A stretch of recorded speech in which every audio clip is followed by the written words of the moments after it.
Ça y est. Merci. Donc c'est bien, vous appliquez la loi, comme vient de le dire ma collègue, mais c'est quand même magnifique. Vous nous faites une délibération sur une compétence qui ne relève pas de la ville.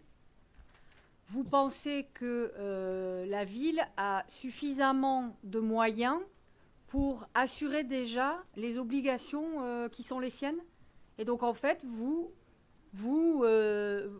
débordez et vous faites des délibérations sur ce qui ne relève pas de vos obligations. Peut-être que la ville est trop riche.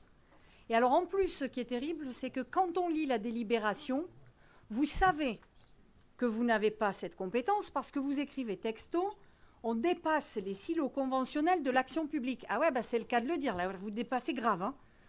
Vous le faites quand même, quoi. Hein. Donc, magnifique périphrase pour dire que, en gros, vous essayez de retomber sur vos pieds, quoi.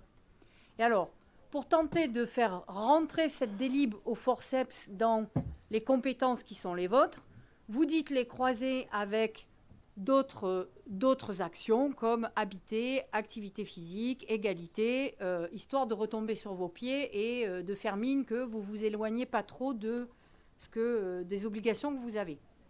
Alors, admettons que ce soit la passion d'un adjoint.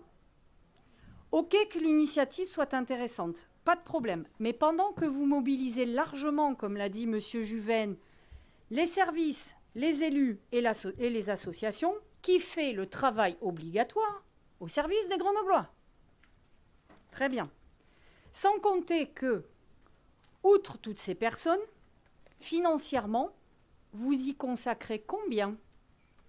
À quel moment dans cette délibération vous avez mis un budget? D'accord? Vous dites royalement qu'il y a 409 actions, super, et ça coûte combien? J'imagine que ça ne doit pas forcément être une information pertinente pour figurer dans le corps de la délibération. Hein. Dans une mairie que vous dites exsangue et à court de ressources financières, quand même, c'est un peu abusé comme façon de faire les choses.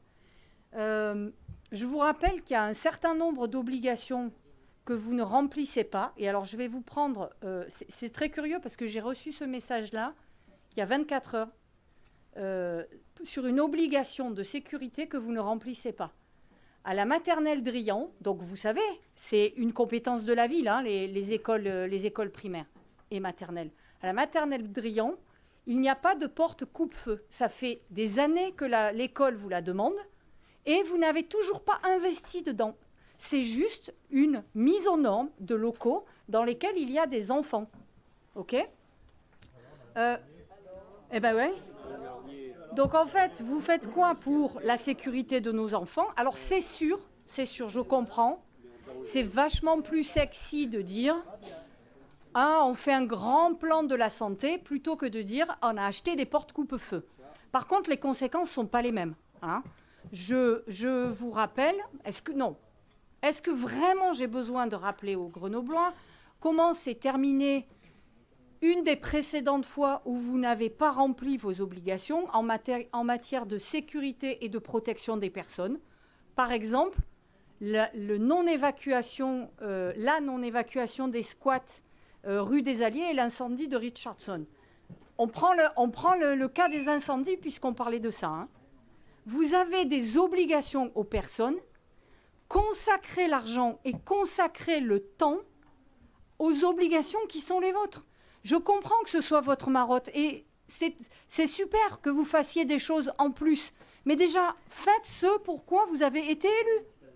Honnêtement, cette délibération, ça pourrait être presque une blague s'il n'en allait pas du temps et des finances de la ville pour faire ce pourquoi vous avez été élu. Voilà. Honnêtement, moi, je suis scandalisée quand je vois le peu de rigueur que vous apportez aux compétences qui sont les vôtres. Franchement, je suis scandalisée.